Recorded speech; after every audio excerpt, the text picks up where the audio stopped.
morning to everybody and welcome. It's great to have all of you. The background to our conversation webinar is tobacco, and really what we are seeking to do to our entire audience is to have you understand and place into context the importance of tobacco in Zimbabwe just at the moment. Many of us get busy with the action, with our day-to-day activities.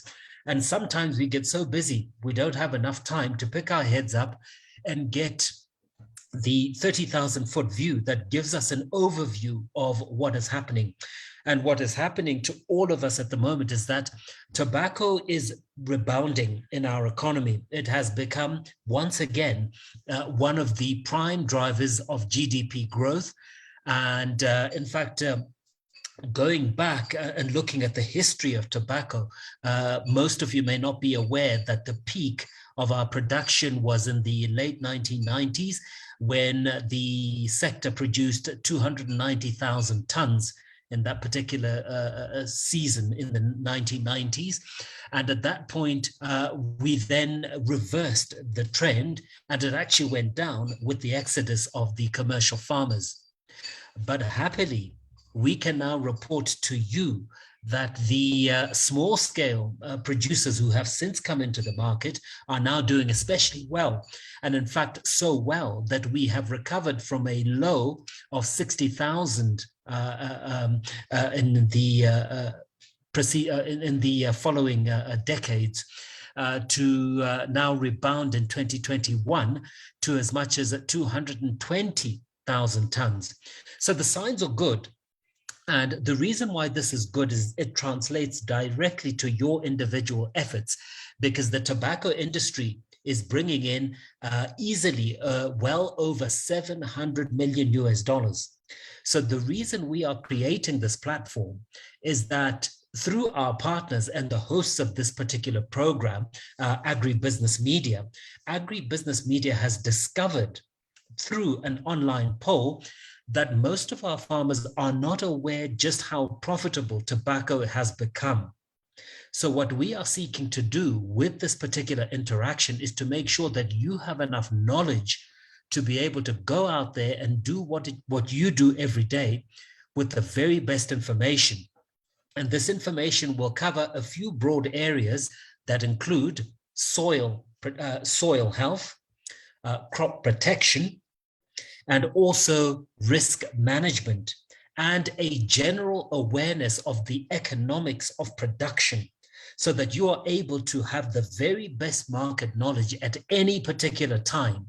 So our encouragement to all those farmers who are now tuned in is to make sure that you stay in touch with the providers of this platform, Agribusiness Media, to make sure that you are aware of each and every webinar that we are hosting, and that at any time you have the very best market information that will allow you to adapt and then to adopt the very best market practices and production practices that will keep you ahead of the game. So today we are pleased to bring to you three presenters, and I've spoken to them, they're all ready. And we are going to start with our representative from the Tobacco Research Board. Her name is Fungai Zinyandu. And I say to you, good morning, Fungai. Can you hear me?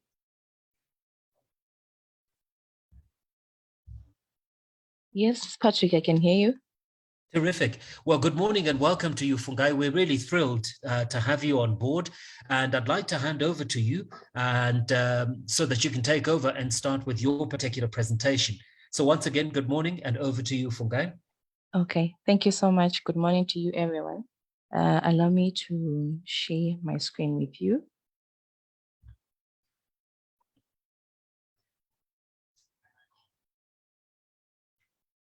Terrific. Okay. We can see your presentation now. Yeah, great.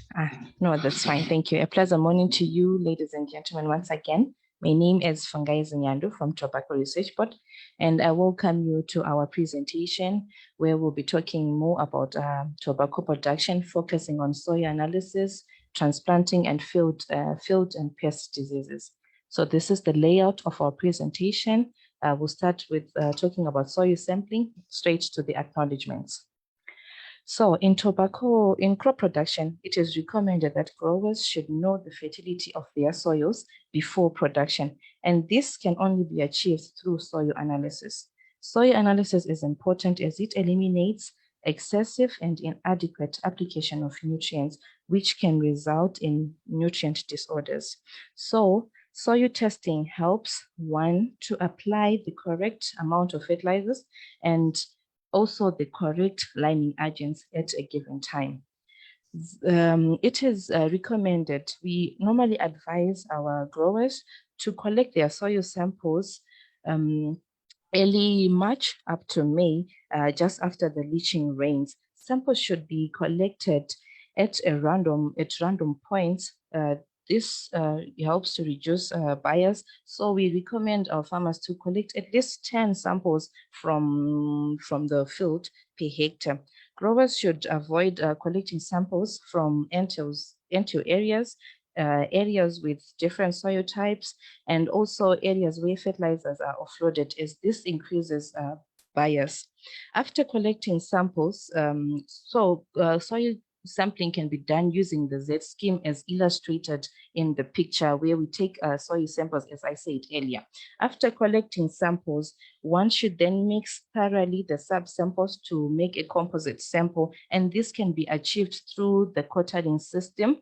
The quartering technique, this is as illustrated in the picture sharing on the screen. And after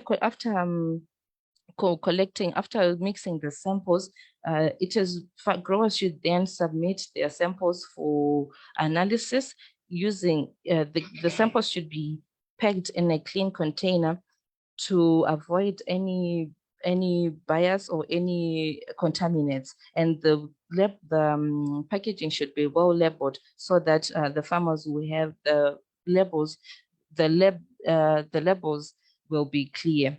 And here at Tobacco Research Board, we do full analysis, and we are pleased to share with our growers that we also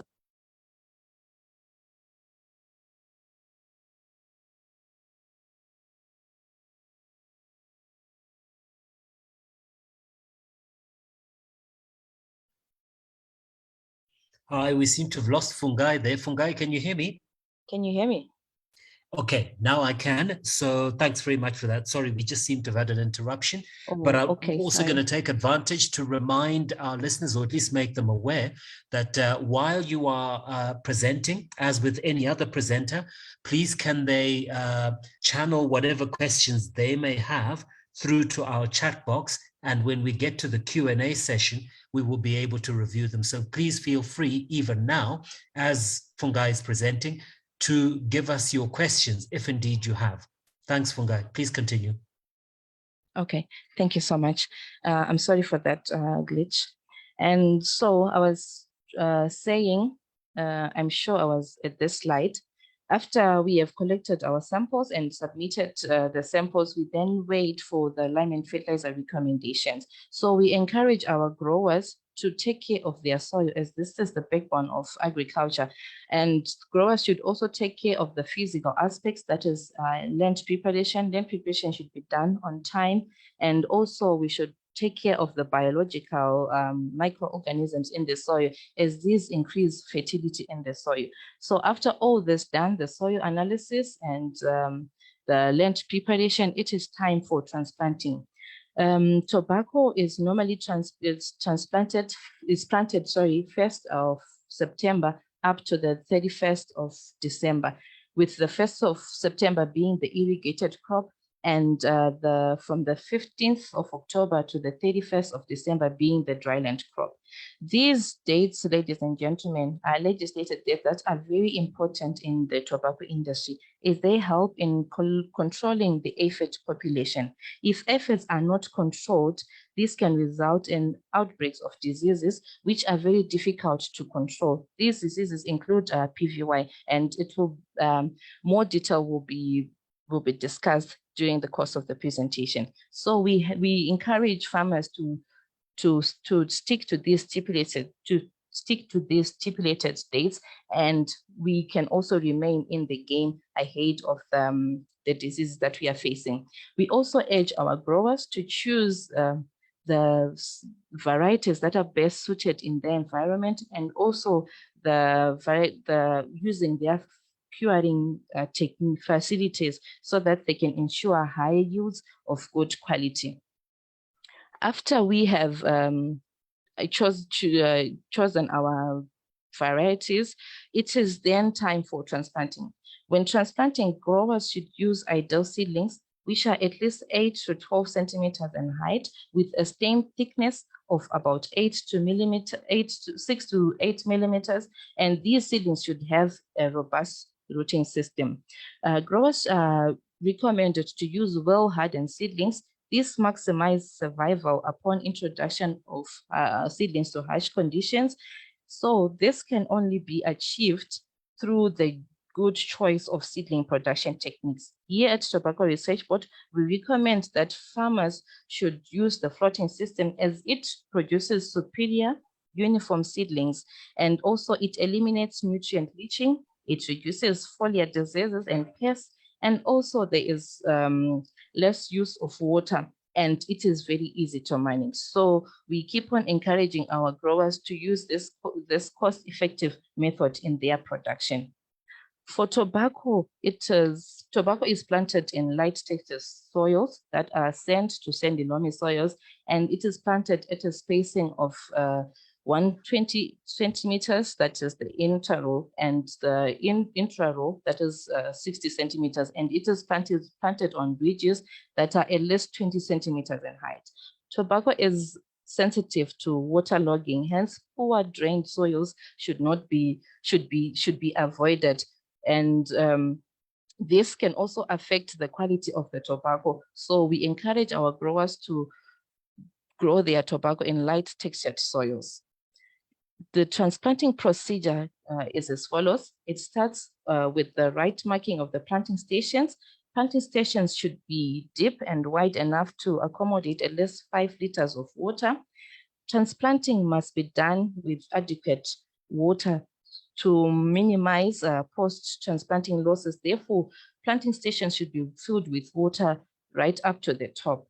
When transplanting, it is important to position the seedlings upright in the planting hole. So a hole should be dug in the planting station, and the seedlings should be placed correctly in the planting station. An aphiside application follows in the planting hole when the water is still filled, when the planting hole is still filled with water. Then when all the water has percolated, it will be time for covering. Covering should be done with dry soil, as it acts as mulch, which prevents excessive moisture loss from our soils. Then lastly, we then apply cultivation treatment to prevent crop damage. This is done subsequently after covering. The pest management activities that are done, which I had mentioned earlier, is aphiside application in the planting hole, and we can use the following chemicals, that is imidacloprid. We also use lambda cyhalothrin for cutworm treatment, which is done subsequently after covering. Then we go to post-transplanting activities, where we encourage our growers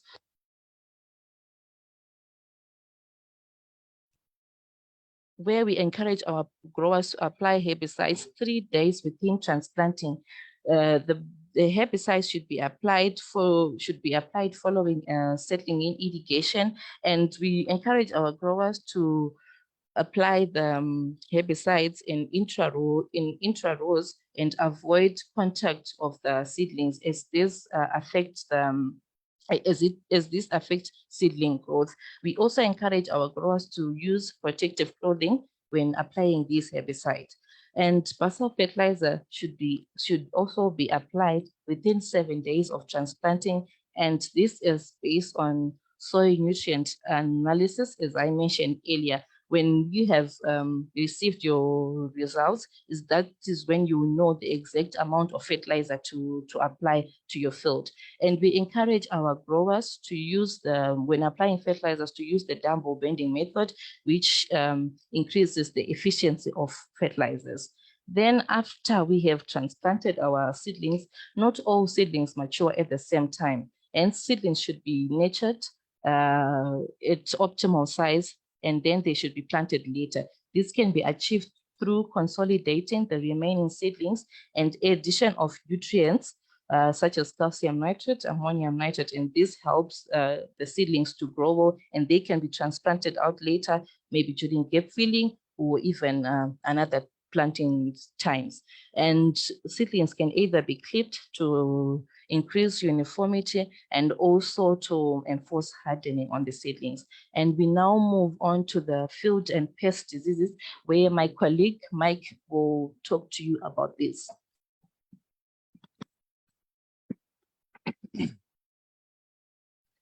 We have several economically important pests and diseases that affect tobacco production after transplanting. So for the pests, I'll start off with the cutworms. Cutworms are a menace within the first 24 hours after transplanting, and cutworms are soft-bodied, gray to brown, or black in color. The affected plants have weakened stems, and in severe cases, plants may lodge.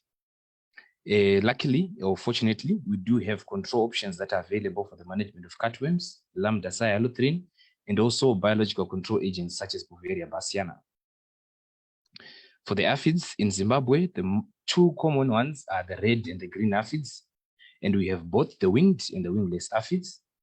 We also, aphids are the major vectors of potato virus Y, which is an economically important disease in tobacco production. We also have control measures that are available for the management of aphids, imidacloprid, acetamiprid, to mention just a few. All these are options that farmers can use to manage aphids. We also have root knot nematodes, which are small microscopic worms that cause galling on tobacco roots. And when plants are affected, the root system fails to uptake adequate water and nutrients, hence resulting in stagnant growth and wilting of the plants. We do have control options that are available after transplanting: Phenamifos, Oxamil, and Fluopyram, to mention just a few.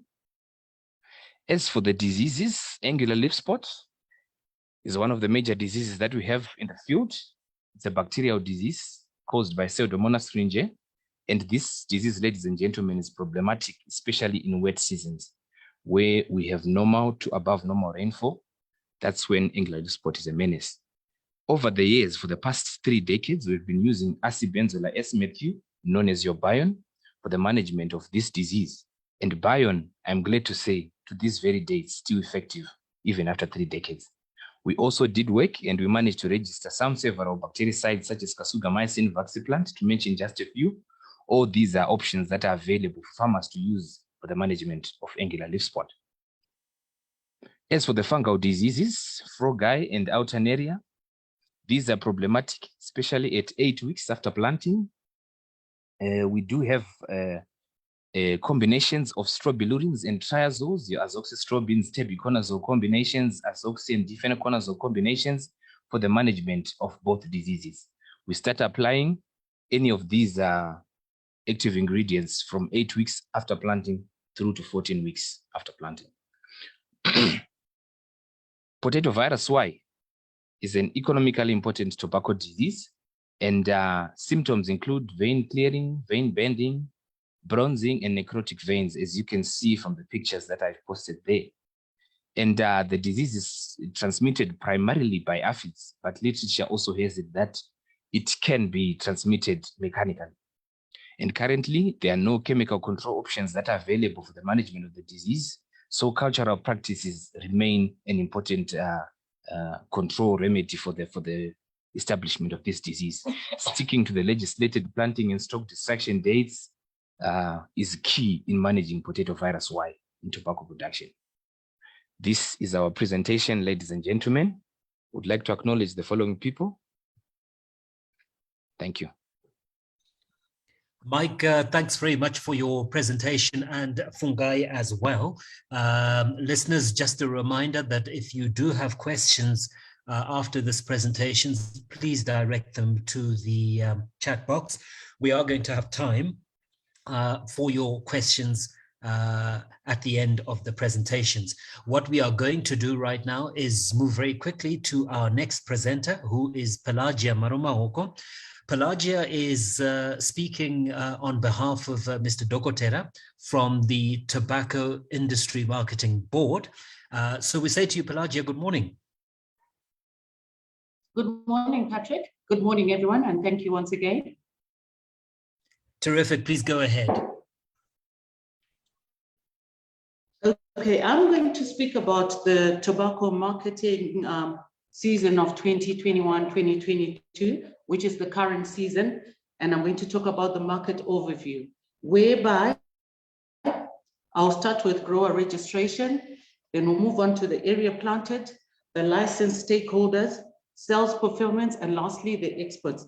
And then my second issue, I'll touch on economics of production, where we're going to look at small scale tobacco budget as well as the large scale.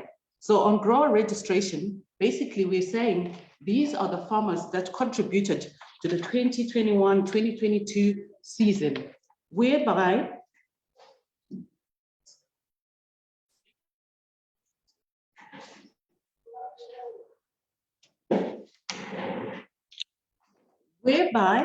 thank you for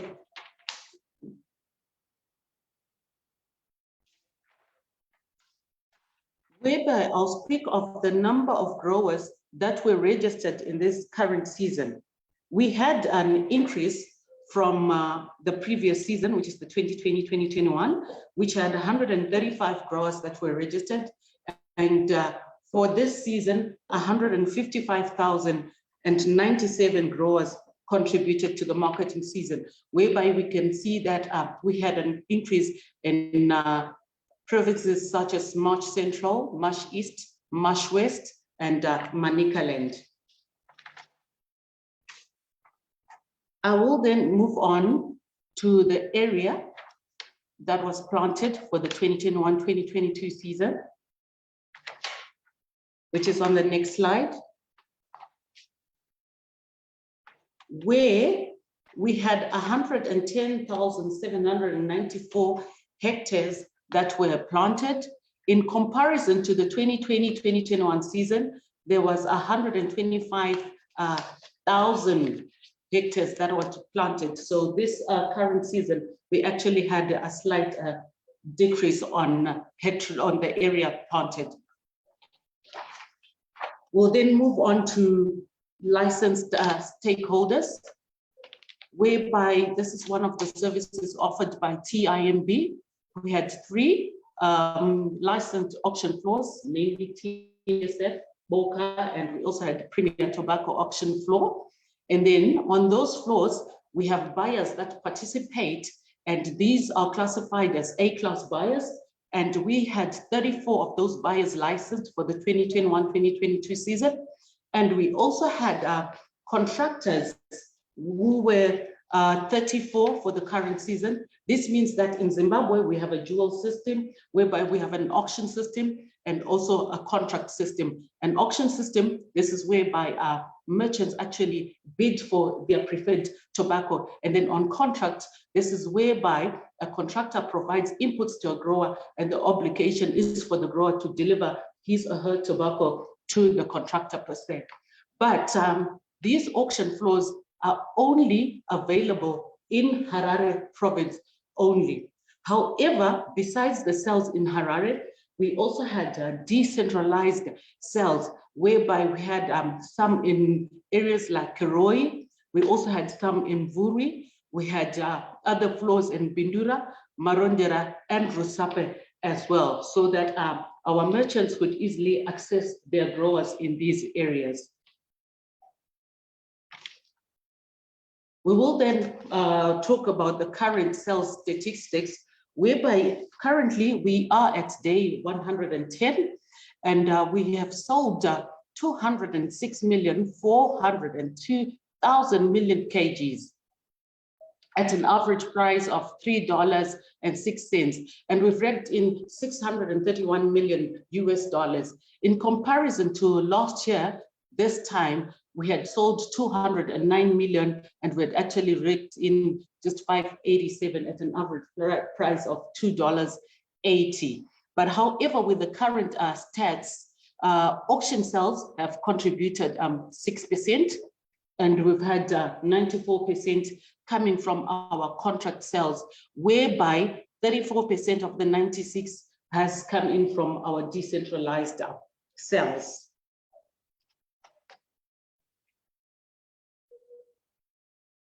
We are also involved in licensing of export permits, which is the next slide,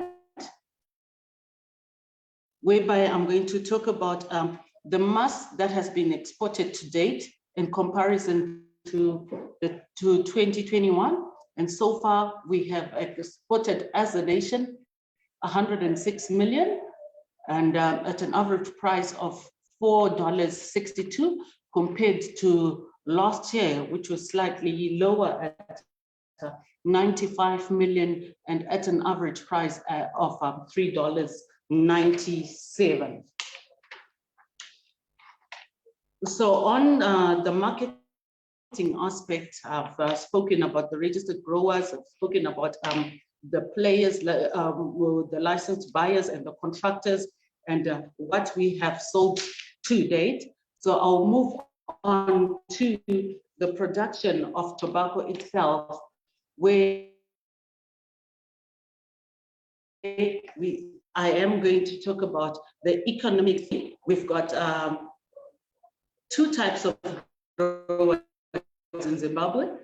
We have the small scale sector, and we also have the large scale sector.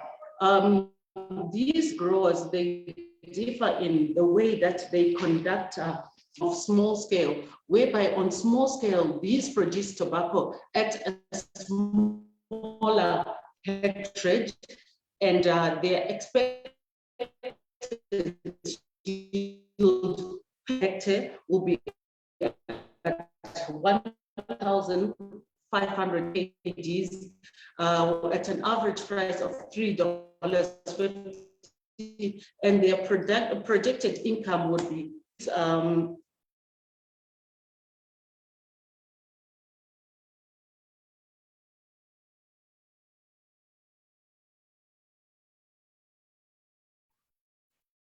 Hi, Pelagia, can you hear us?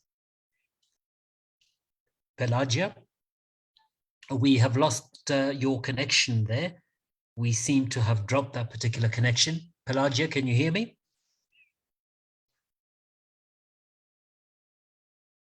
I regret. Sorry about connecting. Okay, great. I can hear you now, Pelagia. Please continue. Okay, I was speaking about small scale on economics of production, whereby on small scale, the projected income would be 5,250.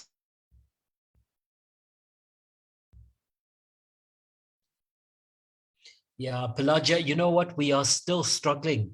Can I suggest that perhaps, if you don't mind, we just perhaps give it a little bit of a break and see what happens, and then allow Dennis to come in, hopefully while, you know, we somehow go back to a better connection.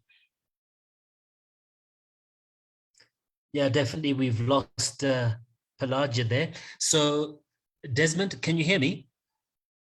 Yes, I can hear you. Can you hear me? Yes, terrific. Yeah, Desmond, sorry about that. Clearly you've picked up that something's gone wrong with Pelagia's connection there. Would you like to step in? Are you ready? No problem. Are you seeing my share now? Yes. Well, no, we can't see it just yet, but please go ahead. I'll let you know. Great. It's there.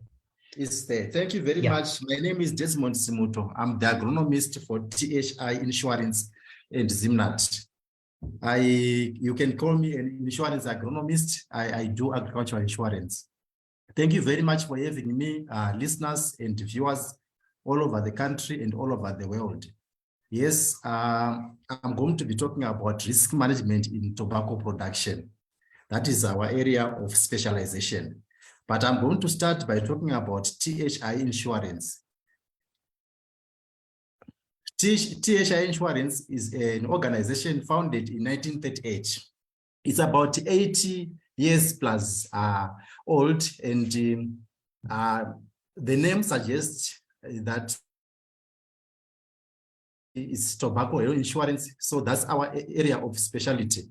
We have developed into a professional insurer over the years and a force to reckon with, especially in the area of risk management in tobacco, including other agricultural crops. We are a part of Zimnat, and which is one of the leading insurance giants in Zimbabwe, and we are associated with Sandam Agriculture, which is in South Africa, and we benefit from the great expertise and experience that those people have. For the benefit of those who don't know THI, we are also into livestock, crops, farm and machinery equipment, farm stocks and buildings. We provide all these insurances, especially for your major crops, your tobacco, your cereal crops, your maize, your soya beans, your wheat. And do not forget to insure your farm machinery, that is your combine harvesters, your farm implements, your tractors, and your center pivots. And my picture there suggests all the 4 areas that were involved in, including the tobacco that we're talking about here. I hope you appreciate that we offer all those, and please contact your brokers for all those services. They will advise how you can go about it, getting a proposal so that we can offer you the policy. Back to risk management in tobacco. Zimbabwe, as you might know, is the largest producer in Africa and is ranked 6th in the world in terms of production. But tobacco is more susceptible to elements of weather and a number of production risks, which include your hail, your wind, flooding, excessive rain, pests and diseases. And more so, it is a leafy crop, and which is the major component of the yield, and it is susceptible to to damage by hail and wind. You'd want to understand that if you talk about tobacco, farmers will only to tell you about hail and wind. That's what they are afraid of. However, tobacco is exposed to hazards such as fire, because most of farmers use fire for the curing of the tobacco, though there's been some improvement from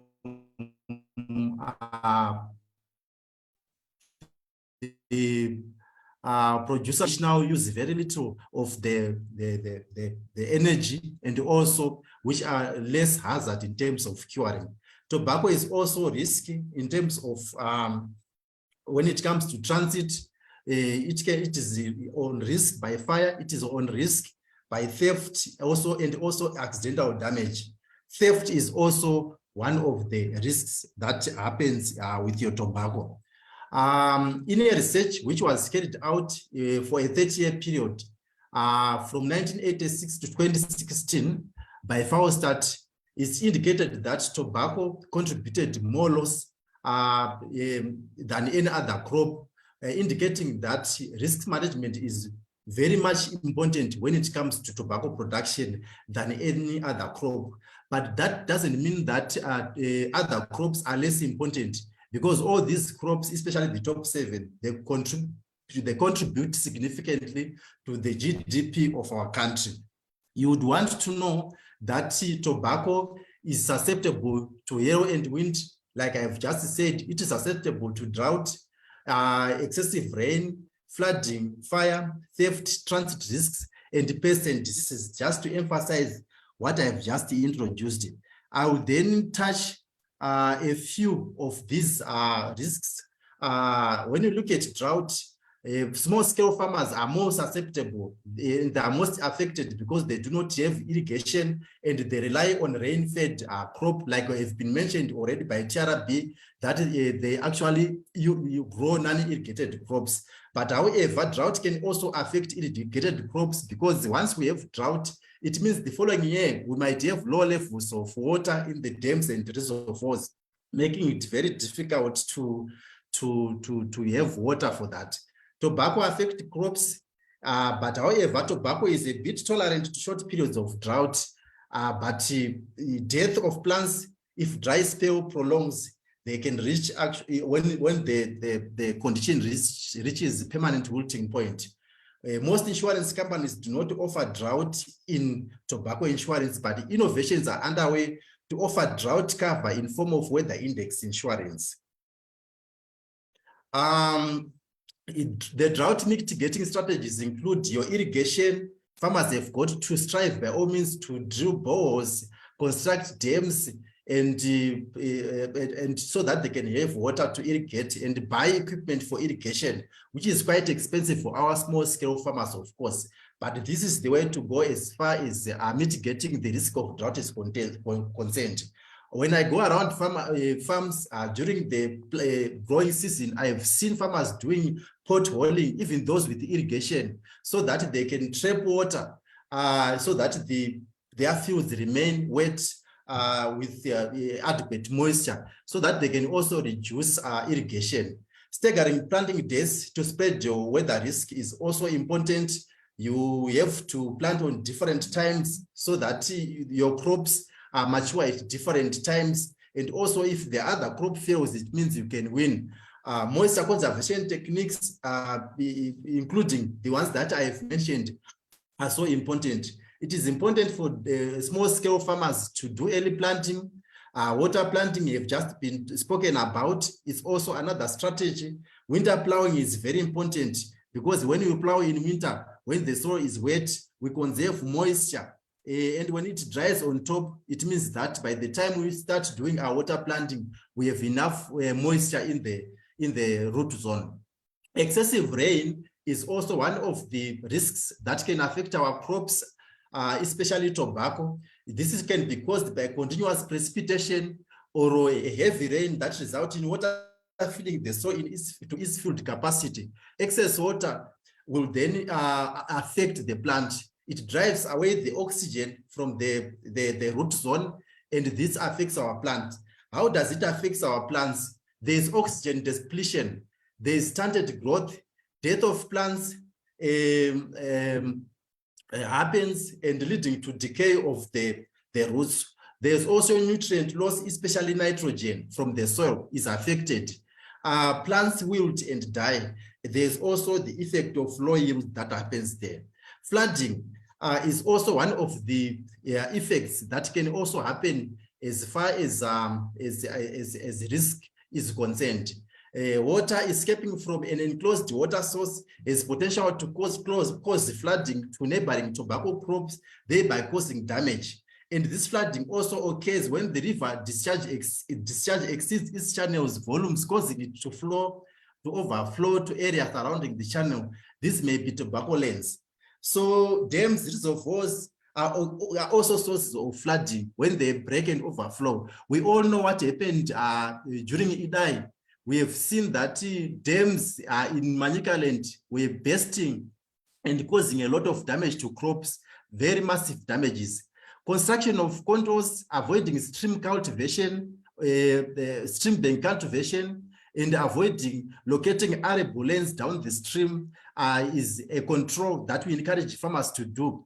Consider choice of lands with the gentle slope to encourage runoff so that the lands do not develop floodplains. There I've got a picture that I took when I went to Manicaland. On my far right there, you can see that the effect of flooding. That was a demo which was destroyed by water there. And you'll also see on my right there where I'm pointing, these are signs of flooding, but not yet. We see water ponding there.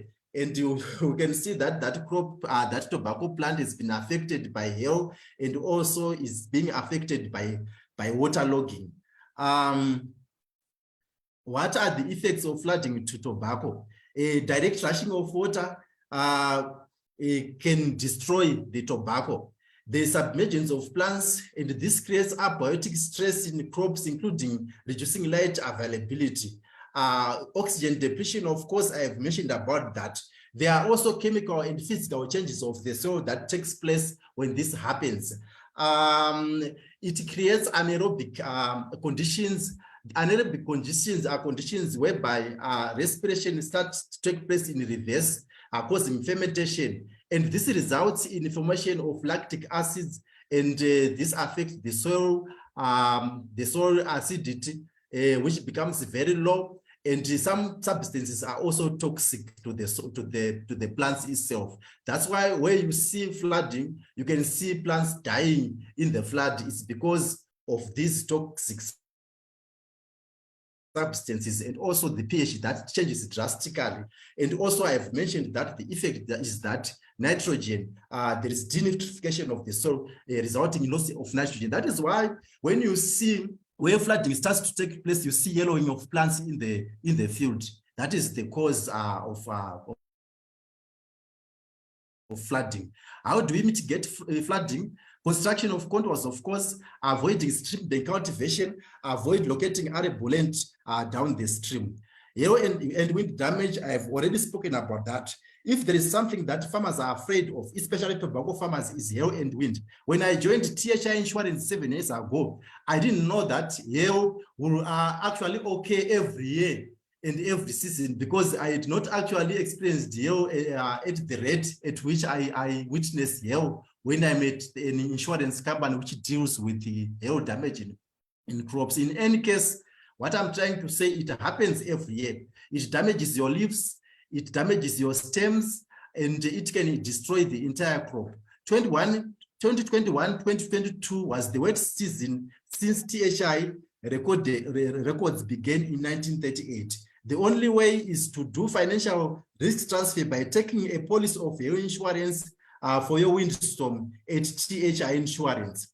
They have got pictures showing damages of hail. You can have minimum hail damage or severe hail damage. I think we have witnessed and heard even from the media that plants are damaged severely to the extent that the farmer may fail to harvest. We also have got hail and windstorm insurance. Let me speak about hail and windstorm insurance claims procedure, just a glimpse of it, but those who are interested can approach their brokers and THI Insurance so that we can further educate them on how the hail insurance works, since the time that is allocated to us is very little for us to exhaust everything. When you have hail, notify your broker or THI Insurance. Or the strike information report, it has got your name, it has got the area that has been damaged, it indicates even the grower number of the person who is actually requesting for an assessment, so that those who are planning for the assessment can send the right team to come and do their assessment. Grid sheets are to be signed by the farmer's representative or the farmer after the assessment has been done. Grower is notified of the outcome as soon as the calculations are complete at the office. What else do we have to know about tobacco insurance? What are the exclusions? Tobacco insurance policy does not insure seedbeds. Tobacco insurance policy does not cover for failure by the farmer to follow good agronomic practice as taught by TRB this morning, that this is what is expected from a farmer as far as good agronomic practice are concerned. Prime leaves, suckers, and overripe leaves are also excluded from the compensation. It does not pay for loss of damage due to other factors other than the punctures and breakages caused by hail and windstorm only. What farmers should understand here is that policies are specific. This is a single Peru policy of hail insurance, and that is what it only covers. If they need cover for other Perus which are not hail, they have to approach their the brokers and THI Insurance so that we can talk about it. of course, it is expensive to insure all other perils that I've mentioned so that they can be given quotations. But as far as I know now, this is the conventional system that is in Zimbabwe right now of insuring tobacco. How is your claim affected? What are the factors that are affecting your claim? The percentage of damage will affect your claim. The level of cover that you have taken, because we have to agree with the insurance company at what level you are covering your crop. I think TRB was about to tell us how much it costs for a farmer to produce 1 hectare and what he expects from there. Some farmers might take from cost of production level, or they can all be taking their levels of cover on revenue that they are expecting from that particular crop. The crop stand also affects your plant population, because insurance companies do not pay for what you have not planted. Damaged area of the crop, it means in any health situation, it means there can be other plants within that particular field that have not been damaged, meaning that the insurance will only pay for those plants that have been damaged. Remember, excess, in every insurance, there is excess that is actually deducted from there. Replanted tobacco, after destruction of the original area on which the claim has been made, must be insured on a new policy.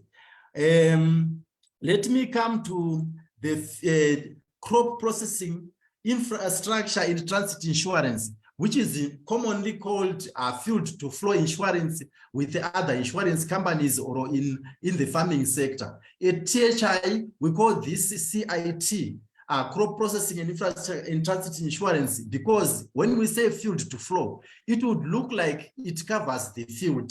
But I've already spoken that hail and windstorm insurance covers the field only. It also does not cover you as you reap your crop and going to queue your tobacco. It only covers what happens at the processing structures, and as you move your tobacco from your farm going to the auction floors to sell your crop. So it covers your tobacco leaf, it covers your infrastructure, it covers your business interruption, that is increase in cost of working, ancillary equipment, and theft section. I advise the farmer to read this and know what they are taking when they take this cover, because all these sections are optional. You can decide to take leaf cover. You can decide to take for infrastructure.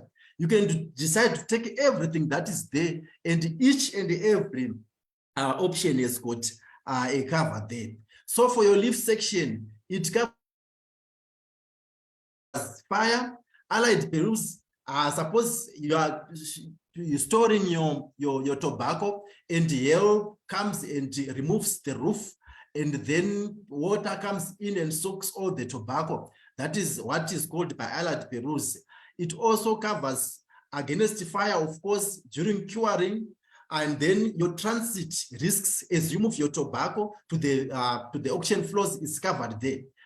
Theft is also covered as an extension, but farmers should know that there is a level at which theft is covered as far as your tobacco leaf section is concerned. Otherwise, there's a section which only deals with theft there. As I have said, please, to farmers and brokers, approach THI Insurance and brokers so that this can be explained further to you. Your infrastructure is covered against allied perils, destruction by fire, also malicious damage, and includes riotous acts by general public or employee resulting in destruction of these buildings. There's also business interruption that we have spoken about. It covers the cost in working result from this destruction of the insured infrastructure and the cost of hiring alternative curing resources. What it means is that it is not a standalone insurance that you just take. It means that you can only take it when you've got material damage cover, which is the other covers that includes your buildings or your leaf cover. But we have got it. It is there so that as you look for other structures to kill your tobacco, when you face destruction, you can actually use those. Then we have ancillary equipment. Most of our farmers forget to insure their ancillary equipment. This includes your clips, your trolleys, your fence, your thermometers. It is an all-risk cover. Please remember, these things are of high value. I think each clip costs about $2, if I'm not mistaken. There are several thousands of clips that are actually used at each farm. Trolleys, of course, you can see that they came in with the advent of the tunnel bands, and those are used, and we have a lot of fans now that are being fitted even in the buildings, and these must be covered separately. However, in some cases, these are part of the tunnel buildings. You talk to your underwriters and they can suggest how this can be covered. I can show you my previous picture there. You can see that there are some clips down there that were bent there. You can no longer use those clips if you're a farmer. So you have to make sure that you have cover there. Your theft cover is qualified theft that is covered.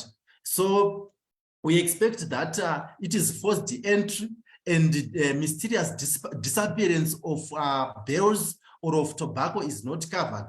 Farmers should know that it is the cover which is called the first loss basis. The insured must advise the desired level of cover considering the maximum exposure to any one event. This is because when theft is happening, sometimes thieves do not steal the whole farm. And it is then prudent for you to just select a level of cover which you are comfortable with, so that you are covered maybe for 10,000, maybe for 20,000 at any given event. So so that you also reduce your risk, the cost of insurance. What is not covered by this policy? Infestation by vermin, pests, animals and birds, molds, and rotting of the tobacco which is kept outside or in an uncompleted building, and then it's affected by weather elements. This is not covered. Of course, loss from an uncompleted building is not covered. Loss occasioned by its own fermentation, natural heating, or is undergoing artificial heating or artificial drying process other than normal tobacco curing. These are only offered in opposite as special perils, as you might all know that underwriters will be ready for you to discuss about these things. But normally, when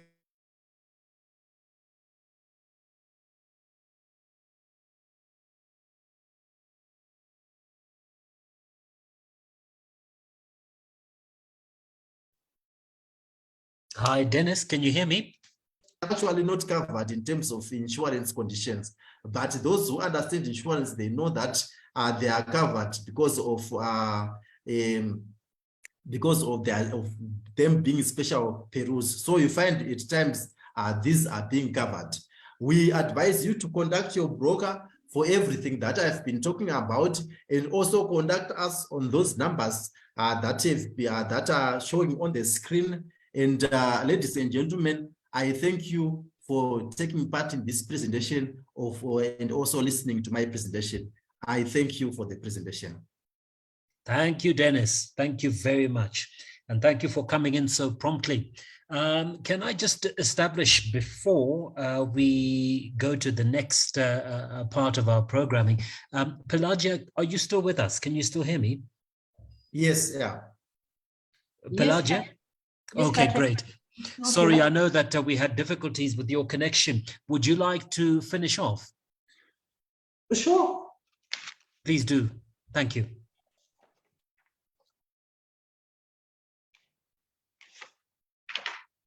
Okay, thank you very much for awarding me the opportunity to finish off. As I had alluded before, we have two sectors of our growers where I highlighted that we have small scale and we also have large scale, whereby these growers, they differ in the way they conduct their operations.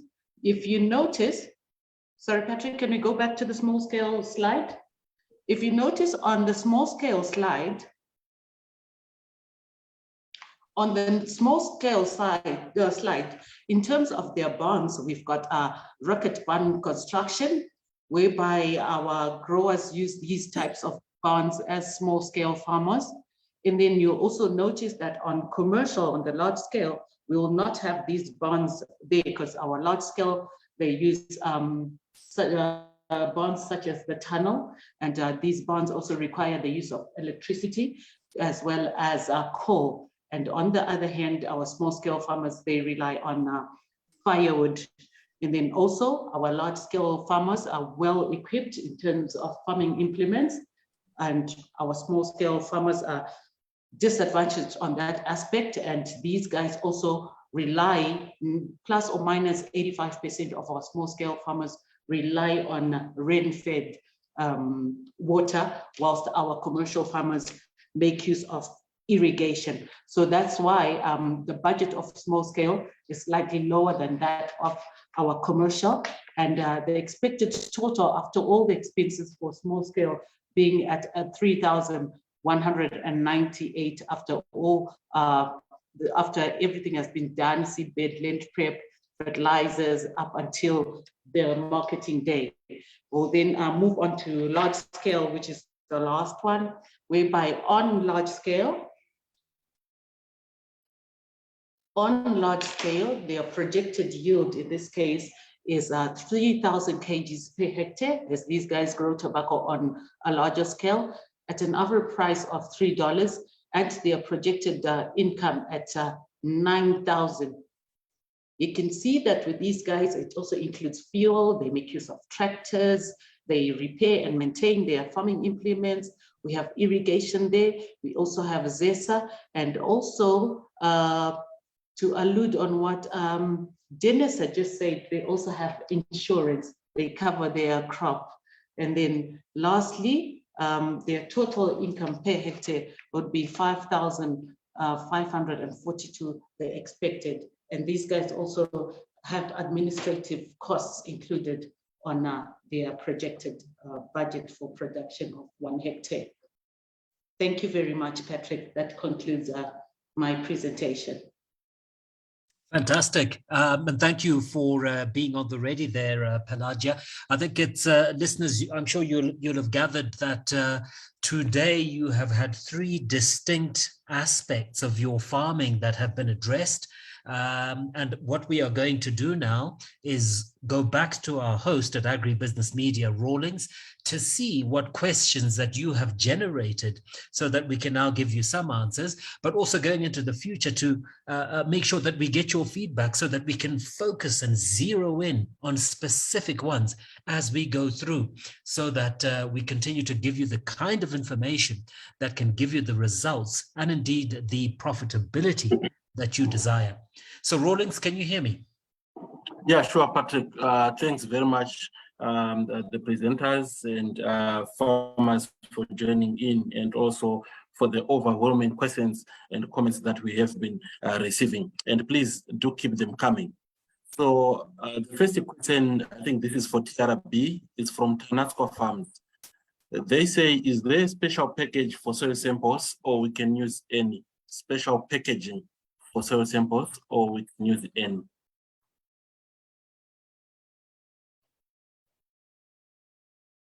Fungai, can you hear us? Yes, can you hear me? Oh, great. Yes, we can. Thank you. Please go ahead. Okay, thank you. For packaging of soil samples, we normally recommend farmers to use khaki bags, which are clean, or they can use plastics, which are clean. We do not recommend farmers to use empty fertilizer bags or empty or used packaging, because they will cause bias in the results, as they will have maybe nutrients and other contaminants. So khaki bags will normally do is the one that I had on my presentation. Thank you. Okay, thanks for taking that one. Then we have Munyaradzi. Munyaradzi is asking about in-transit insurance cover. He says, does it cover for vehicle accidents? Maybe Desmond, that one. I beg your pardon with the question. Okay, he's asking on actually about in transit insurance cover. Is saying, does it cover for vehicle accidents or losses from vehicle accidents that is during transportation to the market? Edson, are you there on the other side? Can you unmute?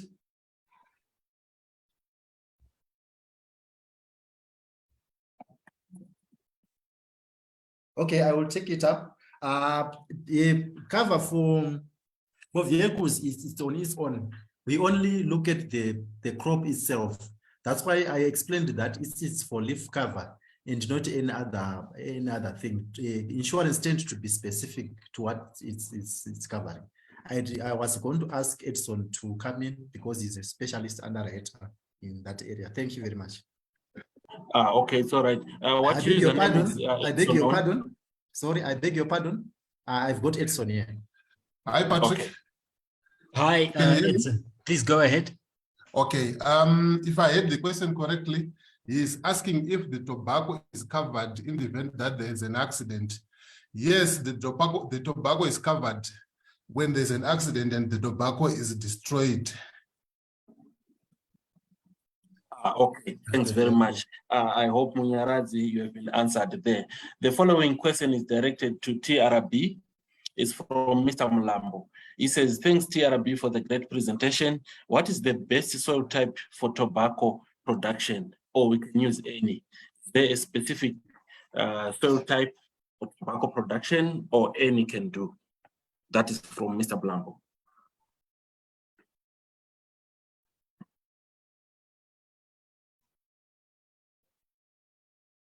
Fungai, did you hear that one? If you're on the call. Sorry, I didn't get it. Can you please repeat? Okay, so it's Mr. Mulambo here who is asking, is saying, thanks TRB for the great presentation. What is the best soil type for tobacco production? He's asking if there is any special type. He's saying, is there any special type for tobacco production or any soil can do? Okay, we had mentioned that light textured soils are best ideal for production. That is sandy soil to sandy loamy soils, because these are much, they've got good aeration and also good wood drainage. But in case that you have heavy textured soils, these are difficult to manage your production, as tobacco is sensitive to waterlogging. But however, production may be, if you have heavy textured soil, you can, but it is limited as they have excessive soil nitrogen, and this may affect the quality of your tobacco. So we normally allow sandy to sandy loamy soils. All right, thanks for taking that one. Then another one is from Chimwara. Chimwara says, thanks Desmond for your presentation. Can all diseases presented by TRB be covered by THI Insurance? Unfortunately, we do not cover diseases. These are part of the agronomic practices which a farmer should address. Thanks for taking that one and for highlighting the importance of following good agronomic practices, because they say prevention is better than cure. Then Mutasa says, thanks very much for this informative webinar. We need more on tobacco covering all stages from production to market. Okay, thanks for that comment, Mutasa. Then we have Mrs. Rufinho. We have Rufinho who says, can one apply compound C or S during transplanting? Method of application would be using cap number 32, cover the compound C with a thin layer of soil to avoid root burn when placing seedlings.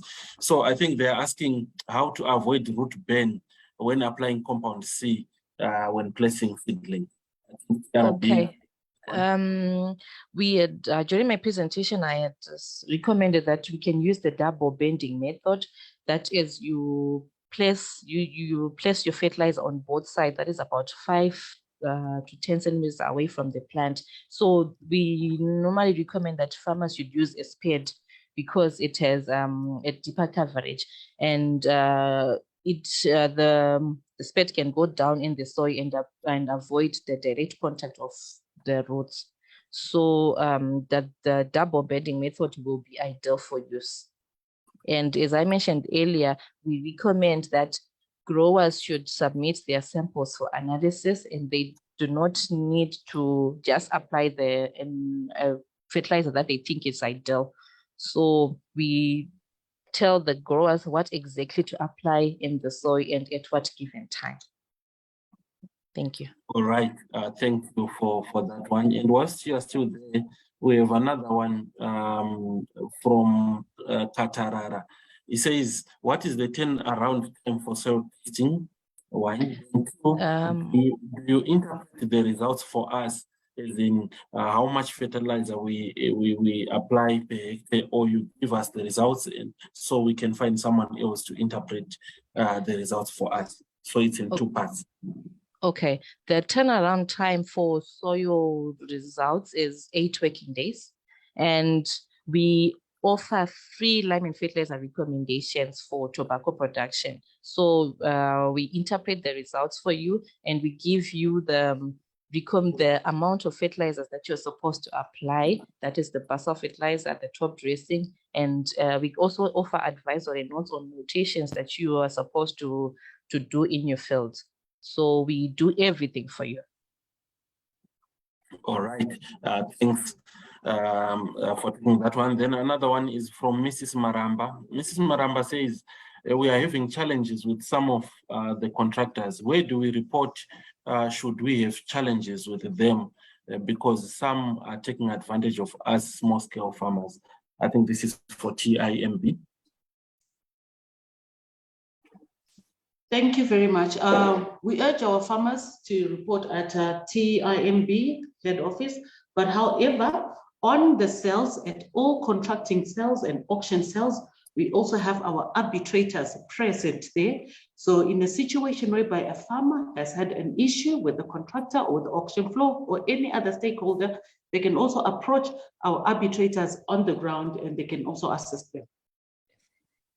All right, thank you. Then we have Mandea. Mandea says, sorry, I joined late. I wanted to ask if Desmond THI Insurance, if THI Insurance is adopted, whether index insurance-based cover. Sorry, can you come again, Patrick? Okay, they are asking if THI Insurance is adopted, whether index insurance cover for tobacco. Okay, thank you for that question. At the moment, we have not yet adopted that, but we are working on it in the background. I think very soon you hear what we'll have decided, but otherwise it's something that is under consideration. All right, thank you. And how can farmers get in touch with you?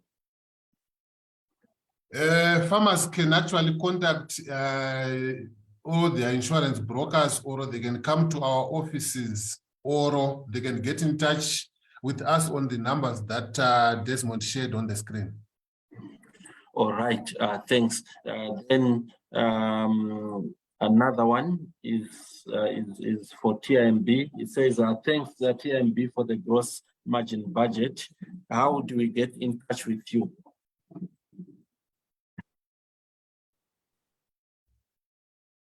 Thank you. Those budgets, I can also refer our farmers to TRB as well, but we are also found at number 429 Glen Eagles Road, which is our TIMB head office.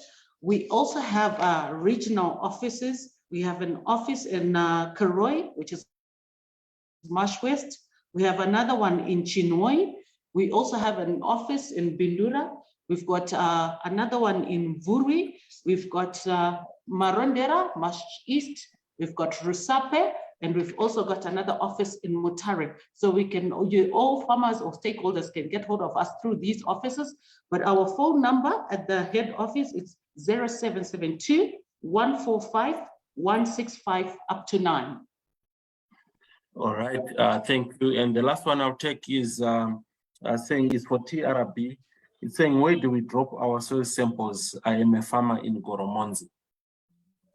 Oh, okay. You can drop your soil samples here at Tobacco Research Board, which is located after airport close to Miami, or you can leave your samples in our outlets in town. There's a shop at Farmbase Fourth. There's a sales rep there. You can also leave your samples there. We have shops in Marondera, Karoi, Rusape. So any growers around Zimbabwe can just leave their shop, their samples at or those outlets, or during auction, during the sales, you can leave them at auction floors. We will have a sales rep that will be representing Tobacco Research Board. So, and the samples will then be submitted here to Terra before analysis. All right, and once you are still there, maybe you can as well share your contact details, the TRB contact details. The cell number.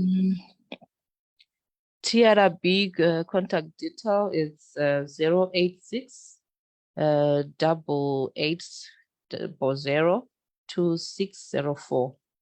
I'll repeat again, 086 88002604. Or you can get in touch with us on our email, that is tobres, TOBRES @kutsaga.co.zw, or sales@kutsaga.co.zw. Or you can, our website is www.kutsaga.co.zw. We also have Facebook page, and you can also contact 0712 881 814 or 0712 886 964. Okay, thanks very much for that. I think this is all what we had. Patrick, over to you. Thank you, Rawlings. So farmers, there you have it. It really is true at the end of the day that if it is to be, it is up to us. So it really is up to you, the amount of effort that you expend, if you are to get the kind of return that you are expecting or desiring.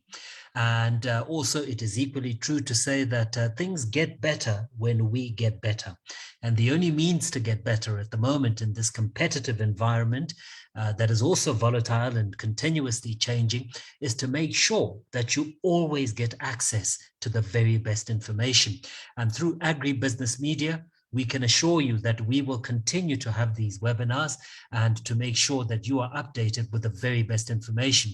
So please let me take the opportunity to thank our contributors. First of all, Fungai Zinyandu from Tobacco Research Board and your team. Thank you for your contribution. Likewise, Pelagia Maruma Hoko, representing TIMB. Thank you so much for your presentation. And at the very end there, we had Desmond representing, as he did, THI Insurance. And thank you, our farmers. We do not take your presence or your listenership for granted.